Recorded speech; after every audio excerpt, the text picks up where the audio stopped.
Hello everyone, welcome back to our channel this side Siddhi. And आज की class में मैं आप सभी के साथ सीटेट दिसंबर 2024 के लिए सोशल साइंस के लिए प्रीवियस ईयर क्वेश्चंस को सॉल्व कराने वाली हूँ। अभी मैंने इससे पहले आप सभी के साथ क्लास 6 की हिस्ट्री जो एनसीईआरटी की सीरीज़ को कंप्लीट कर दिया। आप सभी की रिक्वेस्ट थी कि मैम यहाँ पर प्रैक्टिस सेशन को लेकर आइए, प्रीवियस ईयर क्वेश्चंस को सॉल्व करिए कि सीटेट में जिस तरीके से एग्ज़ाम में क्वेश्चंस आते हैं उसको सॉल्व कैसे किया जा सके।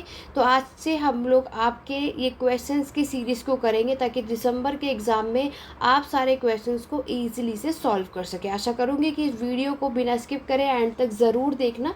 और आप सभी को मेरे क्वेश्चंस बताने से, आंसर बताने से पहले कमेंट करके ज़रूर बताना है कि कौन से क्वेश्चन का राइट आंसर है। वीडियो के एंड में ज़रूर बताना कि आज की क्लास में आप सभी ने कितना स्कोर किया। ठीक है, तो चलिए स्टार्ट करते हैं अपनी आज की क्लास को। जैसे कि आप सभी देख रहे हैं कि यहाँ पर सीटेट का फरवरी 2016 का पेपर मेरे पास है और यहाँ पर सब कुछ इंग्लिश में ज़रूर क्वेश्चन है, लेकिन मैं हिंदी में प्रॉपर तरीके से ट्रांसलेट करूँगी ताकि आप में से जितने भी हिंदी मीडियम के स्टूडेंट हैं उन्हें भी किसी भी तरीके की कोई भी प्रॉब्लम ना आए। चलिए स्टार्ट करते, बढ़ते अपने क्वेश्चन नंबर फर्स्ट की तरफ। तो जल्दी से सभी को बताना है कि क्वेश्चन नंबर फर्स्ट का right answer option A, B, C या डी, जिसको जो भी लगता है ऐसे करके आपको सारे क्वेश्चंस के आंसर कमेंट करके बताना है और क्लास के एंड में बताना है कि आज की क्लास की टेस्ट की सीरीज़ में आप सभी का स्कोर कैसा रहा। देखो, पहला क्वेश्चन हमसे पूछा है, who among the following sailors sailed westward across the Atlantic Ocean to find a sea route to India. यहाँ पर आपसे क्या पूछा जा रहा है, इन्होंने पूछा है कि निम्नलिखित में से आपके नाविकों में से कौन भारत के लिए एक समुद्र मार्ग खोजने के लिए अटलांटिक महासागर के पार पश्चिम की ओर रवाना हुए थे।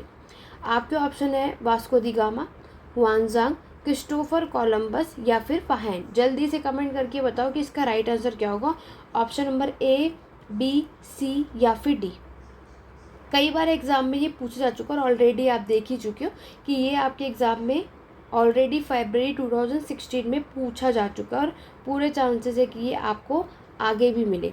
बिल्कुल, इसका राइट आंसर क्या होगा, option number C, Christopher Columbus इसका राइट आंसर है। ठीक है, तो क्रिस्टोफर कोलंबस आप देखोगे इसका क्या है करेक्ट आंसर। तो ये याद रखना है क्योंकि यहाँ पर क्रिस्टोफर कोलंबस ने आपके स्पेन से, कहाँ से, आपके स्पेन से पूरा अटलांटिक ओशन के महासागर में कितनी बार यहाँ पर ट्रैवल किया था, 4 टाइम्स। कितनी बार यात्रा की थी, 4 बार की थी। ये भी याद रखना, एग्जाम पॉइंट ऑफ व्यू से आपको पता होना चाहिए। तो 4 बार इन्होंने यहाँ पर ट्रैवल किया था। कब कब किया था वो भी मैं आपको मेंशन कर देती हूँ। 1492 में और फिर जस्ट उसके 1 साल बाद 1493, फिर 1498 में और लास्ट 1502 में। ठीक है, ये 4 टाइम यहाँ पर इन्होंने क्या किया था, यहाँ पर ट्रैवल किया था। ये चीज़ आपको याद रखनी है। आगे बढ़ेंगे नेक्स्ट क्वेश्चन की तरफ। क्वेश्चन नंबर सेकंड में आपसे पूछा, इनमें से कौन सी ऐसी डायनेस्टी है जिसने आपके मलयालम लैंग्वेज स्क्रिप्ट जो अपने इंस्क्रिप्शन में इस लैंग्वेज को, इस भाषा को इंट्रोड्यूस किया था। ठीक है, तो आपके पास ऑप्शन है चोल डायनेस्टी, कुषाण डायनेस्टी, चे डायनेस्टी या फिर पांड्या डायनेस्टी। जल्दी से कमेंट करके सभी बताओगे कि इसका राइट आंसर आपके अकॉर्डिंग क्या लगता है कि क्या राइट आंसर होगा। बिल्कुल, देखो इसका right answer option number C है, चे डायनेस्टी। चे डायनेस्टी ने आपके मलयालम लैंग्वेज और स्क्रिप्ट जो है अपने इंस्क्रिप्शन में इसको इंट्रोड्यूस किया था। तो राइट आंसर क्या होगा आपका, ऑप्शन नंबर सी। ठीक है, और अगर हम बात करते हैं तो ये डायनेस्टी आपकी कब इस्टेब्लिश हुई थी, 9th सेंचुरी में, 9वीं शताब्दी में। आज आप देखोगे कि ये आपकी इस्टेब्लिश हुई थी। आज के टाइम पर, प्रेजेंट टाइम पर ये आपको कौन सी जगह पर देखने को मिलेगा, केरल। केरल का पार्ट आपको ये चीज़ देखने को मिलती है। ठीक है, तो ये चीज़ आपको याद रखना है। केरल के अलावा अगर मैं बात करूँ, जो हमारे चेड किंगडम के जो रूलर हैं वो आपके कहाँ के थे, वेरी इंपॉर्टेंट है, याद रखना। ठीक है, तो मैं जो जितनी भी चीज़ें ऑप्शनल आपको बता रही हूँ आपके एग्ज़ाम पॉइंट ऑफ व्यू से, ये सारी चीज़ें आपको पता होनी चाहिए। यहाँ से कहीं से कुछ भी क्वेश्चन आपको देखने को मिलने के पूरे चांसेस हैं। इसलिए हम पूरी कोशिश करेंगे कि जो भी क्वेश्चंस मैं आपको करा रही हूँ, इसके अलावा जो ऑप्शनल चीज़ें मैं आपको बता रही हूँ, इसको भी माइंड में रखते हुए चलेंगे ताकि आपको कहीं से कुछ भी क्वेश्चन है तो आप इजीली से उसको कर सके। ठीक है, चलिए बढ़ेंगे क्वेश्चन नंबर थर्ड की तरफ। क्वेश्चन नंबर थर्ड में आपसे पूछा है, the revolt of Songram Sangam in 1906 took place in because. देखो यहाँ पर पूछा गया है आपका जो उस टाइम पर ये जो विद्रोह हुआ था, ठीक है, आपका संग्राम संगमा का जो विद्रोह हुआ था 1906 में, इसका कारण क्या है। ठीक है, तो कारण में आपको ऑप्शन दे रखे हैं, ऑप्शन नंबर ए, बी और सी और डी। देखो अगर हम बात करते हैं संग्राम संगम, देखो मैं आपको क्वेश्चंस के थ्रू पूरा कॉन्सेप्ट क्लियर करूँगी, तो यहाँ पर वीडियो को बिना स्किप करे समझना कि मैंने आपको कौन से क्वेश्चन में किस टॉपिक के बारे में समझ रहे हैं। तो यहाँ क्वेश्चंस के थ्रू मैं आप सभी को संग्राम संगम का जो ये विद्रोह है इसके बारे में बता रही हूँ। पहली चीज़ तो हमने ये समझी कि ये जो विद्रोह है 1906 में हुआ। ठीक है, दूसरी चीज़ याद रखना कि ये जो रिवॉल्ट विद्रोह आप देखते हो कहाँ हुआ था, असम में हुआ था। तो असम में हुआ था, तो ऑप्शन में देखो बंगाल है, बिल्कुल नहीं होगा। चंपारण जो कि बिहार में, गुजरात ये भी गलत है। तो असम में हमें सिर्फ ऑप्शन नंबर डी नज़र आ रहा है। तो दूसरी चीज़ तो इसका ऑब्वियस है, बहुत कॉमन बेसिक सी बात है कि right answer option number D होगा। तो यहाँ पर जो ब्रिटिशर्स ने, जो अंग्रेज़ों ने इनका शोषण किया था ना, जिस कारण से यहाँ पर क्या हुआ, ये विद्रोह हुआ था। किस वजह से, the tribal groups in Assam, जो आपके जनजातियों का पूरा ग्रुप होता है ना, समूह होता है, जो कि react against the colonial forest law. तो आप सभी को पता होगा कि ब्रिटिशर्स ने फॉरेस्ट के लिए आपका कानून बनाया था, उसके अगेंस्ट ही ये क्या हुआ था, वन अधिकारियों से ये वंचित कर दिए गए थे, जिसके कारण से ये विद्रोह आपको देखने को मिलता है। देखो यहाँ पर इसका कारण क्या था कि जब इन्होंने 1906 में ये विद्रोह हुआ था, क्योंकि यहाँ पर जो ब्रिटिशर्स थे उन्होंने फॉरेस्ट पर अपना कंट्रोल, नियंत्रण बना लिया था। ठीक है, अब क्या था कि फॉरेस्ट यानी जंगलों के जितने भी रिसोर्सेज है वो बिना पूछे, कोई भी ब्रिटिशर्स से बिना पूछे उसमें से एक भी चीज़ नहीं यूज़ कर सकता। इसी के कारण आपको ये चीज़ें देखने को मिलती है। तो राइट आंसर क्या होगा आपका, ऑप्शन नंबर डी, बिल्कुल सही है। ठीक है, आगे बढ़े नेक्स्ट क्वेश्चन की तरफ। क्वेश्चन नंबर 4 की बात हो रही है। क्वेश्चन नंबर 4 है, ये सब आपका मॉडर्न हिस्ट्री से क्वेश्चन पूछा जा रहा है। Simon commission, Simon commission sent by the British to in India 1927। इनका कहना है कि साइमन कमीशन जो है वो ब्रिटिशर्स के द्वारा भारत में 1927 में भेजा गया। वॉज अपोज बिकॉज, किस कारण से भेजा गया था ये आपको बताना है। ऑप्शन 1 है आपका E, it had no Indian representative in it, कि इसमें कोई भी हमारा भारत का कोई भी रिप्रेजेंटेटिव आपको देखने को नहीं मिलता। It had only English educated Indian representative, या फिर इसमें सिर्फ इंग्लिश के ही लोग आपको इसमें देखने को मिलते हैं। It had very few Indian representative as compare to the Britishers, यानी कि ये इसमें हमारे सिर्फ ब्रिटिशर्स के और इंडियन के कुछ रिप्रेजेंटेटिव आपको मिलते हैं, या फिर हमारे वुमेन रिप्रेजेंटेटिव भारत के इसमें थे ही नहीं। किस कारण से इसको अपोज किया गया था। देखो साइमन कमीशन की एक बात याद रखना, ये 1927 में आया किस कारण के वजह से था, जब आपका गवर्नमेंट ऑफ इंडियन एक्ट चला था 1919 में। तो इस वाले एक्ट के थ्रू जो भी सुधार किए गए थे, जो भी रिफॉर्म्स लाया गया था, उसके बाद इसमें बात हुई थी कि आज से 10 साल बाद एक कमीशन सेटअप किया जाएगा, एक कमीशन आएगा जिसका नाम साइमन कमीशन आप देख ही रहे हो, जो कि क्या करेगा, ये देखेगा कि हमने इस एक्ट के थ्रू जो भी अपने सेंट्रल प्रोविंशियल गवर्नमेंट में, अपने प्रशासन में जो सुधार किए उसमें उससे कुछ इम्प्रूवमेंट आई या नहीं। लेकिन ये आपके 10 साल से पहले ही आपको देखने को मिला। 10 साल के बाद अगर हम बात करें तो इस कमीशन को 1929 में आना चाहिए था, राइट, बट ये आया कहाँ, 1929 से 2 साल पहले ही आ गया। अब अगर हम बात करें साइमन कमीशन जो है इसको अपोज करने का कारण क्या था, तो राइट आंसर क्या होगा, बिल्कुल ऑप्शन नंबर ए। इसमें कोई भी भारत का आपका मेंबर नहीं था, इस वजह से साइमन कमीशन को लोगों ने क्या किया, रिजेक्ट किया था। पहला कारण यही था। एक बात देखो कि कभी भी क्या होगा, साइमन कमीशन जो है ये आपकी हमारी जो असेंबली है, कॉन्स्टिट्यूएंट असेंबली, जब संविधान बनेगा तो ऑब्वियस उसमें हमारे इंडियन के भी रिप्रेजेंटेटिव होने चाहिए।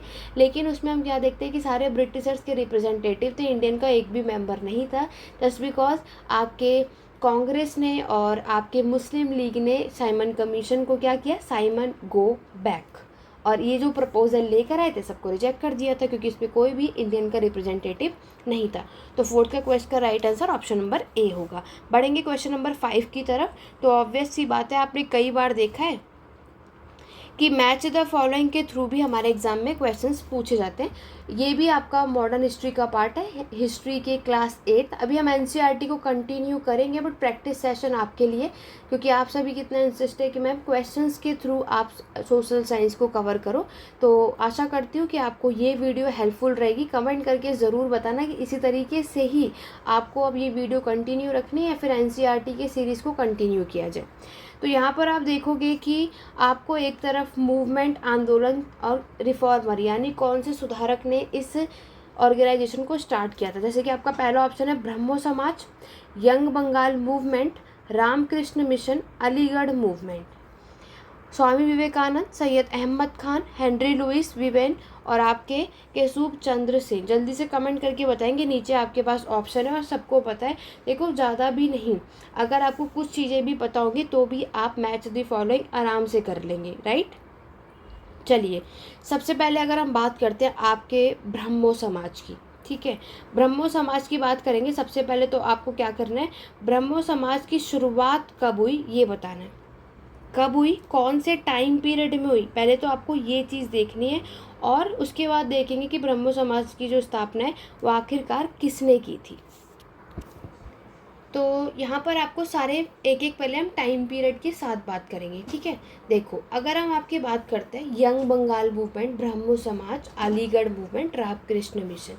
ब्रह्मो समाज की अगर हम बात करते हैं तो आप में से फाउंडेड बाय, तो आप में से सबके माइंड में क्या होगा, ऑब्वियस सी बात है, आपके ब्रह्मो समाज की जो शुरुआत है कब की गई थी, 1828 में। किसने किया था, राजा राम मोहन रॉय। लेकिन यहाँ पर आपको माइंड में सभी को ये होगा कि ये तो ऑप्शन में है नहीं, ठीक है, इसके बारे में भी बात करेंगे।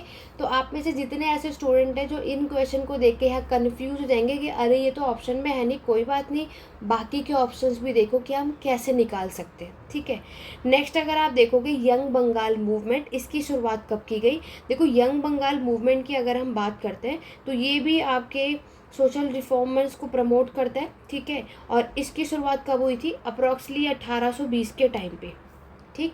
और अगर हम बात करते हैं कि इस मूवमेंट को शुरू किसने किया था, आपके यंग बंगाल मूवमेंट की अगर हम बात करें तो इसको स्टार्ट करने वाले पर्सन का क्या नाम है, 1826 करेक्ट होगा।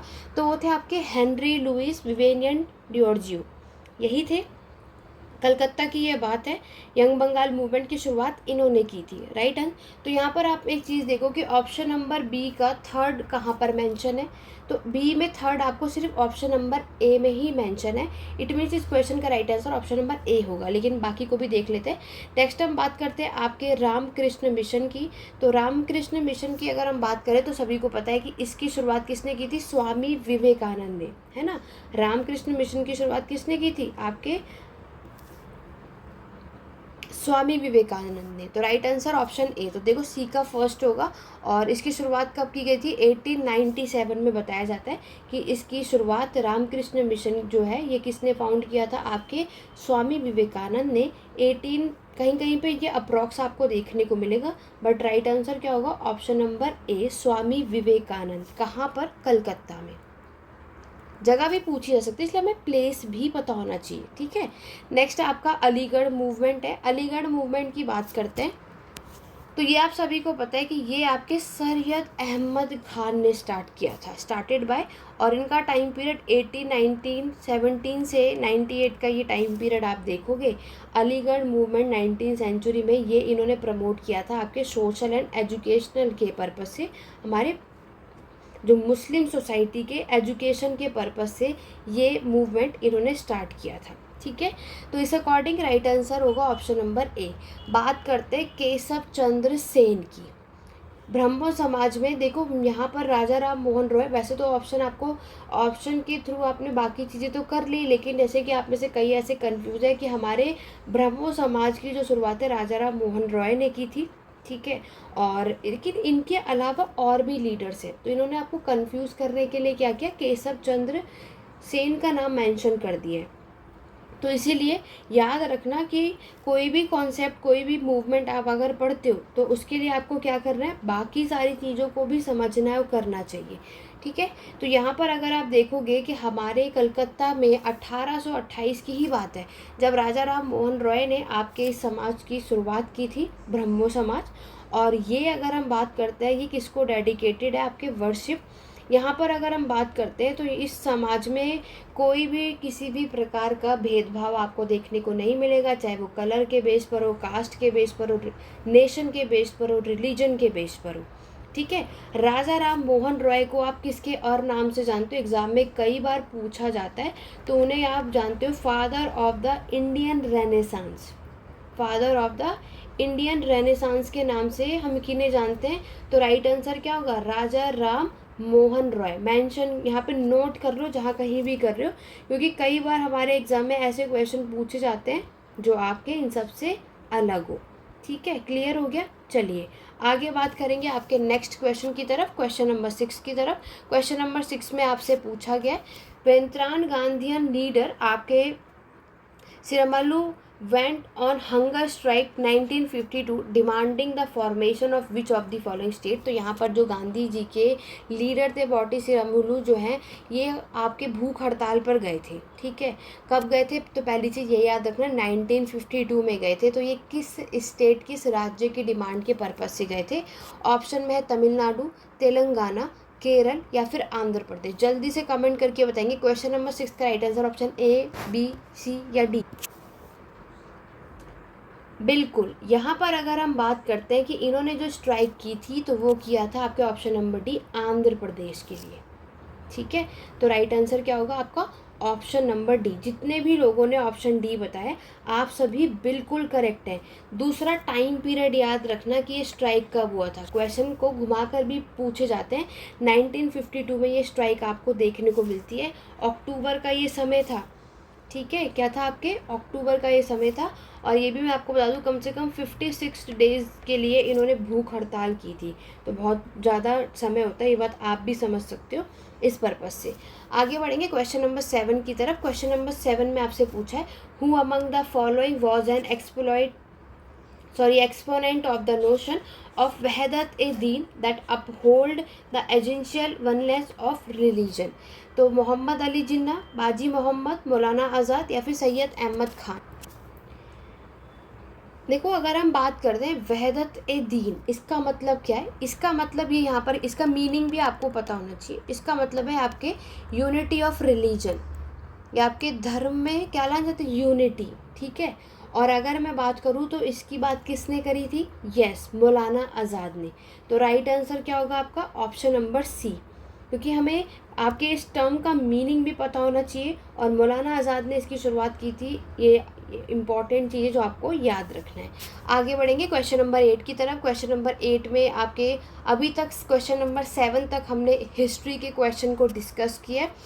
क्वेश्चन नंबर 8 में ज्योग्राफी से रिलेटेड क्वेश्चन है। The main latitude that passes almost half way through India is the equator, the Arctic circle, tropic of Capricorn या ट्रॉपिक ऑफ कैंसर।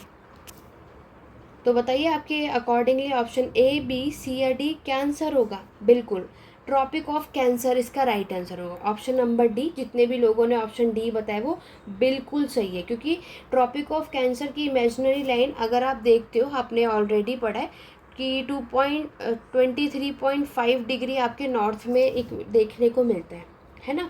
तो ट्रॉपिक ऑफ कैंसर हम क्या देखते हैं कि ये हमारे इंडिया में डिवाइडेड है इनटू 2 इक्वल हाफ्स में। तो right answer option number D है। जितने भी लोगों ने डी बताया वो बिल्कुल सही है। क्वेश्चन नंबर 9 की तरफ बढ़ते हैं। ज्योग्राफी का ही क्वेश्चन है, आपको बताना है अर्थ डे के बारे में। अर्थ डे क्या होता है, the motion of the earth around the sun in its orbit, the day on which the days and night are equal all over the earth, the distance between the longitude, the person of one rotation of the earth around it axis. तो देखो, अर्थ day की अगर हम बात करते हैं तो ये वो समय होता है आपका जब हमारे पूरे 24 घंटे में पूरा हमारा एक रोटेशन कंप्लीट होता है ना। तो ये सभी को पता है, बहुत बेसिक सी ये बातें। तो राइट आंसर क्वेश्चन नंबर 9 का डी होगा। क्वेश्चन नंबर 10 में आपसे मैच दी फॉलोइंग पूछा है और यहाँ ये बहुत इंपॉर्टेंट है, कई बार रिपीट हो चुका है और आगे भी आने के पूरे चांसेस है। आपको एक तरफ tropical rain forest, tropical decision forest, thorny buses, mangrove forest है। और इसमें कौन कौन से स्पाइसीज और प्लांट आपको मिलते हैं? सुंदरी, बबूल, आपके मोगामी साज, बहुत इंपॉर्टेंट है, ये चैप्टर स्किप मत करना, सभी को सजेस्ट करूँगी, यहाँ से क्वेश्चन आपको ज़रूर मिलता है, चाहे वो वन वर्ड में आए, मैच दी फॉलोइंग के थ्रू आए, चाहे आपके स्टेटमेंट वाइज आए। देखो, अगर जैसे कि बबूल प्लांट की आप बात करोगे तो बबूल प्लांट जो ट्री है आपका, ये एक ट्रॉपिकल प्लांट है। ये किस में कॉमनली फाउंड होता है? आपके थॉर्नी बुशिस में। ठीक है, किस में होता है? Thorny bushes. तो ऑप्शन सी का राइट आंसर सेकंड है। तो सी में देखो सेकंड का है, सी में सेकंड सिर्फ ऑप्शन 1 में आपको शो हो रहा है। इट मीन्स इस क्वेश्चन का राइट आंसर ऑप्शन नंबर ए होगा। अगर आपको किसी भी पार्ट का एक चीज़ पता होगा तो आप बाकी भी ईजिली से अटेम्प्ट कर सकेंगे। ठीक है, तो यहाँ पर राइट आंसर ऑप्शन नंबर ए है, यानी कि ट्रॉपिकल रेन फॉरेस्ट में आपको महागनी जो प्लांट है ये देखने को मिलता है। ट्रॉपिकल डेसिडियस फॉरेस्ट की अगर मैं बात करूँ तो यहाँ साज ट्री आप देखोगे, थॉर्नी बुशिस में बबूल आपने देखा, मैनग्रोव फॉरेस्ट में सुंदरी प्लांट। ठीक है, तो ये था हमारे क्वेश्चन नंबर 10 का राइट आंसर ऑप्शन नंबर ए। और जितने भी लोगों ने ये बताया बिल्कुल सही है। इस चैप्टर को सभी ज़रूर पढ़ के जाएंगे आपके एग्जाम पॉइंट ऑफ व्यू से। आगे बात करेंगे, नेक्स्ट क्वेश्चन में आपसे पूछा गया है, India research station Maitri and Dakshin Gangotri are located in which continent. आपको बताना है ये दोनों जो रिसर्च स्टेशन है आपके कौन से कॉन्टिनेंट में हमें ये देखने को मिलता है? ऑस्ट्रेलिया, यूरोप, अफ्रीका या फिर अंटार्कटिका। देखो, हमारे इंडिया की सेकंड रिसर्च स्टेशन माना जाता है मैत्री, ये आपके कहाँ पर होगा? अंटार्कटिका में। Right answer D. इसको बिल्ड कराया गया और फाइनली अगर हम देखें तो ये पूरा बनकर कब फिनिश हुआ था? 1989 में ये बताया जा रहा है। ठीक है, दक्षिण गंगोत्री भी आप देखोगे ये 1990 से 1991 के टाइम पर आपको ये देखने को मिलता है। बट ओवरऑल ये दोनों आपको कौन से कॉन्टिनेंट में देखने को मिलते हैं? अंटार्कटिका में। क्वेश्चन नंबर 12 में आपसे बोला जा रहा है, considered the following two statement about ocean current. तो ओशन करंट से रिलेटेड आपको कुछ स्टेटमेंट दे रखा और आपको उसको करेक्ट आंसर बताना है। पहला ऑप्शन है, the warm ocean current originate near the equator and move towards the pole. तो वार्म ओशन करंट जो है वो आपके इक्वेटर की तरफ से ओरिजिनेट होता है और किसकी? पोल की तरफ जाता है। द कोल्ड ओशन की बात हो रही, current carry water and lower latitude to higher latitude. तो आपको बताना है कि ये जो स्टेटमेंट आपको यहाँ मेंशन है तो ये दो, पहला सही है दूसरा गलत है, दोनों ही सही है, दोनों ही गलत है, या पहला गलत है या दूसरा सही है। जल्दी से पढ़ेंगे सभी। और ज्योग्राफी का ये इंपॉर्टेंट क्वेश्चन है, ये भी एक इम्पॉर्टेंट टॉपिक है। वार्म ओशन करंट और कोल्ड करंट ओशन से क्वेश्चन से हमें एग्जाम में चीज़ें देखने को मिलती हैं। तो जल्दी बताइए आपके अकॉर्डिंग क्वेश्चन नंबर 12 का right answer option number A, B, C या डी क्या होने वाला है? चलिए, अभी तक आप लोगों ने इसको पढ़ भी लिया होगा और अभी तक आपको चीज़ें यहाँ पर आपने आंसर भी कर दिया होगा। देखो, नहीं किया है तो कोशिश आपको करनी चाहिए। ओशन करंट से याद रखना, वार्म का ओशन और कोल्ड ओशन। वार्म ओशन की बात करें तो बिल्कुल ये आपके इक्वेटर की तरफ ही ओरिजिनेट करते हैं और किसकी तरफ जाते हैं? पोल की तरफ। इट मीन्स हमारा जो पहला स्टेटमेंट है वो बात तो आपकी बिल्कुल सही है। कोल्ड ओशन करंट की अगर मैं बात करूं तो ये आप चीज़ क्या देखते हो? ये ओरिजिनेट नियर द पोल्स। पहले तो ये याद रखना, जो कि इसमें मेंशन नहीं किया, यहाँ तो मेंशन है, बट क्वेश्चन घुमाकर किस तरीके से पूछा सकता है कि ये आपके ओरिजिनेट होता है किधर से? Near the poles. कोल्ड वाले में क्या है? नियर द पोल। और वार्म वाले में क्या है? Near the equator. दोनों में डिफरेंस है। और यहाँ पर आपके क्या लिखा है? फ्रॉम लोअर एटीट्यूड से हायर, बल्कि अपोजिट होगा। ठीक है, यहाँ से क्या होगा? हायर लैटिट्यूड से लोअर। इसलिए क्या होता है? हमारा जो सेकंड ऑप्शन है वो गलत हो जाता है। इसीलिए क्वेश्चन नंबर 12 का राइट आंसर ऑप्शन नंबर ए। और जितने भी लोगों ने ए बताया है तो यहाँ पर आपने इट मीन्स कॉन्सेप्ट को अच्छे से समझा है, और जिन्होंने गलत किया है तो कॉन्सेप्ट हमें पहले समझना है। ये भी बहुत इंपॉर्टेंट है, कई बार आपके ऑलरेडी पूछा जा चुका है। क्वेश्चन नंबर 13 में आपसे पूछा है, टर्म दिया आपका ट्रांसमिनेंस जो है ये वर्ड किसके लिए यूज़ होता है? Seasonal movement of people for their livelihood, urban to rural migration of labour force during the harvesting period, seasonal movement of people with their livestock in search of new pasture, या seasonal movement of wild animals. देखो, अगर मैं इस term की बात करूँ तो CTET में कई बार ये क्वेश्चन आपको मिल जाएगा देखने को। और जल्दी से सभी को कमेंट करके बताना, क्योंकि आपने ऑलरेडी आप सभी का एग्ज़ाम है, राइट। तो यहाँ पर आप क्या करोगे, आपको यही बताना है ट्रांसह्यूमेंस का मतलब यहाँ पर क्या होता है। तो देखो, अगर मैं आपके इसका मतलब अगर हम देखते हैं तो आपके जो खाना बदोशी लोग होते हैं, ठीक है, जो पशुपालन का काम करते हैं, पेस्ट्रोलिज्म का काम करते हैं, तो ये जिसमें आपके जो एनिमल्स हैं उन्हें क्या करेंगे, पालने वाले लोगों को क्या करते हैं, यहाँ पर वो रहते हैं। तो ये चीज़ आप यहाँ देखते हो, ठीक है। यानी अगर मैं इस टर्म की बात करूँ तो ये इस मतलब क्या है, इस वर्ड को अगर मैं बात करूँ, आपके भूमि को पार करना, ठीक है, यानी लैंड अक्रॉस, तो यहाँ पे अपने लैंड को पार करने की बात यहाँ पर की गई है। तो इसीलिए ये चीज़ें आपको देखने को मिलती है। अब तक तो मैंने आपको पूरा आइडिया दे ही दिया है कि एक्चुअल में इस टर्म का मतलब क्या होता है, ठीक है। तो जल्दी से बताओ A B C या D, आपके अकॉर्डिंग अब क्या लगता है कि इसका राइट आंसर क्या होगा। बिल्कुल ऑप्शन नंबर सी है ना, seasonal movement of people with their livestock in search of new pasture. कोई डाउट। तो ये चीज़ अगर हम इन कॉन्सेप्ट से समझेंगे तो आप इजीली से कर पाओगे। मैच द फॉलोइंग की बात करते हैं, ज्योग्राफी का पार्ट है।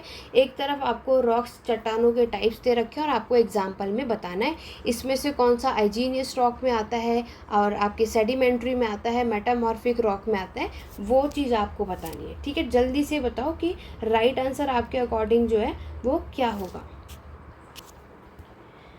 देखो, अगर हम आपके लाइमस्टोन की बात करें, ठीक है, चैप्टर सभी ने कर रखा है, तो लाइमस्टोन अगर हम बात करें तो ये किसका पार्ट होता है, आपके सेडिमेंट्री रॉक का पार्ट होता है, ठीक है। और अगर हम बात करें, लाइमस्टोन जो है कैल्शियम कार्बोनेट से आपका बना हुआ होता है।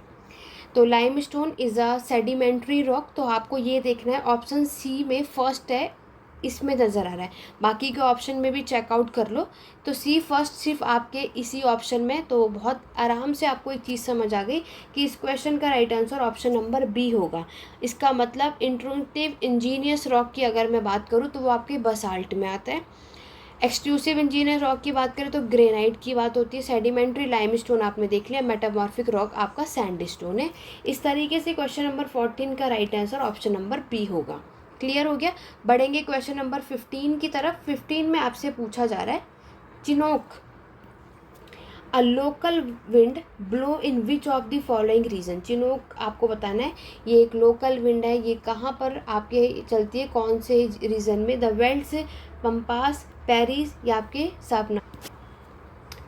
तो इसका राइट आंसर क्या है, option number C, the prairies, ठीक है। चिनोक विंड जो है एक लोकल विंड है, जो कि आपके यूनाइटेड स्टेट और जो कनाडा का जगह आप देखते हो, रॉकी माउंटेन जो यूनाइटेड स्टेट और कनाडा में हम देखते हैं, ये आपकी क्या होती है, एक वार्म और ड्राई विंड होती है। क्या होती है, वार्म एंड ड्राई विंड। तो इसीलिए ये चीज़ हम क्या देखते हैं कि द पेरिस इसका राइट आंसर है आपका ऑप्शन नंबर सी। तो जल्दी से सभी मुझे कमेंट करके बताएंगे कि आउट ऑफ 15 आज की क्लास में आप सभी ने कितना स्कोर किया और जिस भी पार्ट में सबसे ज़्यादा गलतियां हुई हैं। आज के पूरे इस क्लास में मैंने आप सभी के साथ हिस्ट्री और ज्योग्राफी के क्वेश्चंस को डिस्कस किया, ठीक है। 7 क्वेश्चन हमने हिस्ट्री के डिस्कस करे और 8 क्वेश्चन ज्योग्राफी के डिस्कस किया। आपको ये देखना है कि कौन से पार्ट में आप वीक हैं, सबसे ज़्यादा हम आपको जो क्वेश्चंस गलत हुए हैं वो किस पार्ट में हुए हैं, ताकि आप उसको ज़्यादातर पढ़ो और रिवाइज करो। एनसीईआरटी की सीरीज़ को भी मैं कंटिन्यू रखूँगी और बीच बीच में आपको इसी तरीके से प्रैक्टिस सेशन भी मिलेगा, ताकि आप सभी इसको क्वेश्चंस के थ्रू भी अपने कॉन्सेप्ट को क्लियर कर सकें। तो आउट ऑफ 15 आप सभी का स्कोर कैसा लगा कमेंट करके ज़रूर बताना। आज की क्लास कैसी लगी कमेंट करके ज़रूर बताना। बाकी के क्वेश्चंस को हम नेक्स्ट सीरीज़ में कंटिन्यू करेंगे। आशा करती हूँ कि आज की क्लास हेल्पफुल रही होगी और इससे रिलेटेड कोई भी डाउट या क्वेरी आप सभी को है तो कमेंट के थ्रू पूछ सकते हैं, ठीक है। आज की क्लास, आज की टेस्ट सीरीज़ कैसे लगी कमेंट करके ज़रूर बताना। तो चलिए स्टूडेंट, आज की क्लास में बस इतना ही। अपने नेक्स्ट क्वेश्चन को नेक्स्ट क्लास में करेंगे। चलिए आपके लिए क्वेश्चंस को एक होमवर्क क्वेश्चंस भी आप सभी को दे देती हूँ, इसके बारे में हम नेक्स्ट क्लास में डिस्कस करेंगे। आपके लिए ये होमवर्क है, आपको बताना है, इसको कमेंट करके ज़रूर बताना कि क्वेश्चन नंबर 16 का right answer A, B, C या D में क्या होगा। विच of the following atmospheric layer help in the radio transmission. कौन सी लेयर है जो रेडियो ट्रांसमिशन में हेल्प करती है, स्ट्रेटोस्फेयर, थर्मोस्फेयर, ट्रोपोस्फेयर या मीसोफेयर। इस सभी का आंसर आपको कमेंट करके बताना है। लेट्स सी कि इसका राइट आंसर क्या होगा, नेक्स्ट वीडियो में हम बात करेंगे। तो चलिए सुना, आज की क्लास में बस इतना ही, मिलते हैं अपने नेक्स्ट वीडियो में। Thank you for watching.